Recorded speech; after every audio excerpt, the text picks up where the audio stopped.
मित्रांनो, हे कलियुग आहे असं बऱ्याचदा तुम्ही ऐकलं असेल आणि खरोखरच हे कलियुगच आहे। महुवा येथील एका उच्च माध्यमिक विद्यालयात खळबळजनक घटना घडली। शिक्षकी पेशाला काळीमा फासणाऱ्या घटनेमुळे विद्यार्थ्यांनाही धक्का बसला। आता या घटनेमध्ये प्रयोगशाळेतच एक बेडरूम तयार केलं होतं। पुढे काय घडलेलं आहे पहा। त्यापूर्वी तुम्ही चॅनलवर पहिल्यांदा आला असेल तर गुन्हेगारी वाचना या चॅनलला जरूर सबस्क्राइब करून घ्या।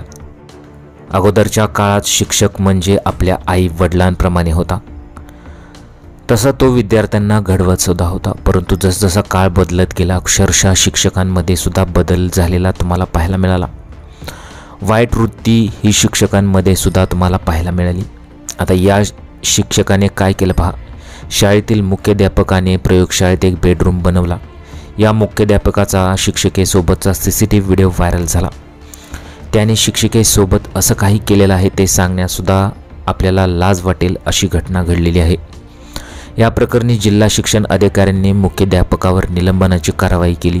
तसंच या प्रकरणी कसून चौकशी करण्यात आली आणि त्यानंतर माध्यमिक विद्यालय हरपूर प्रभारी प्राध्यापक हेमंत कुमार याला निलंबित करण्यात आलं। हेमंत कुमार असं त्या नराधमाचं नाव होतं। विद्यालयातील एका शिक्षिकेसोबत या मुख्याध्यापकाने अशोभनीय कृत्य केल्याने ई-शिक्षा पोर्टलवर तक्रार दाखल करण्यात आली होती। हा जो हेमंत कुमार होता तो शिक्षिकेसोबत प्रयोगशाळेत जात होता आणि त्याच प्रयोगशाळेत चक्क एक बेड होता आणि त्यानंतर पुढे CCTV मध्ये असं काही दिसलेलं आहे ते तुम्हाला सांगायलाच नको। या गंभीर घटनेची दखल घेत जिल्हा शिक्षण पदाधिकाऱ्यांनी मुख्याध्यापकावर कठोर कारवाई केली। तसेच या घटनेची कसून चौकशी करण्याचे आदेश शिक्षण अधिकाऱ्यांनी दिले। अधिकाऱ्यांनी या प्रकरणाचा तपास सुरू केला। त्यावेळी विद्यालयातील सर्व शिक्षकांनी कोणत्याही प्रकारची प्रतिक्रिया दिली नाही। विद्यालयातील मुख्याध्यापकाची जेव्हा चौकशी केली तेव्हा त्यांनी सांगितले की प्रयोगशाळेची चावी त्यांच्याकडे नाही, प्रयोगशाळेची चावी प्राध्यापकांकडे आहे। जेव्हा प्रयोगशाळेची चावी घेऊन तपास केला गेला तेव्हा त्यामध्ये एक बेड समोर आल्याचं चित्र समोर पाहायला मिळालं। या बेडरूममध्ये चुकीचं कृत्य घडत असल्याचं नंतर उघडकीस आलं। या प्रकरणी जिल्हा कार्यक्रम अधिकारी शशी रंजन यांनी विद्यालयाची प्रतिमा खराब केल्याबद्दल आणि कर्तव्यात कसूर केल्यामुळे मुख्याध्यापक हेमंत कुमार यांच्यावर कारवाई केली। कुमार यांचं तातडीने निलंबित करण्यात आलं। या प्रकरणाचा तपास 45 दिवसात पूर्ण केला जाईल असं सांगितलं जाईल।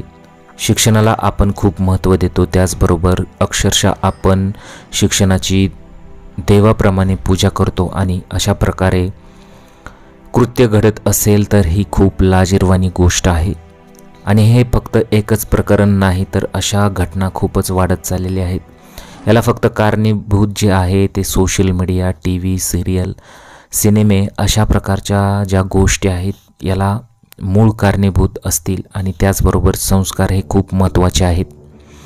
तर याचा परिणाम तेथील मुलांवर तर 100% होईलच आणि मुलांवर परिणाम झाल्यानंतर त्यांच्यासोबत काय होऊ शकतं हे तुम्हाला सांगायची गरज नाही। तर अशी ही संपूर्ण घटना घडलेली आहे। ही खूप लाजिरवाणी घटना आहे। तुम्हाला या घटनेबद्दल काय वाटतं? तुमच्या प्रतिक्रिया आम्हाला कमेंट बॉक्समध्ये जरूर कळवा। जर तुम्ही गुन्हेगारी वाचना या चॅनलवर पहिल्यांदा आला असेल तर चॅनलला जरूर सबस्क्राइब करून घ्या आणि हा व्हिडिओ शेअर नक्कीच करा। भेटूया पुढील व्हिडिओमध्ये, तोपर्यंत काळजी घ्या। नमस्कार।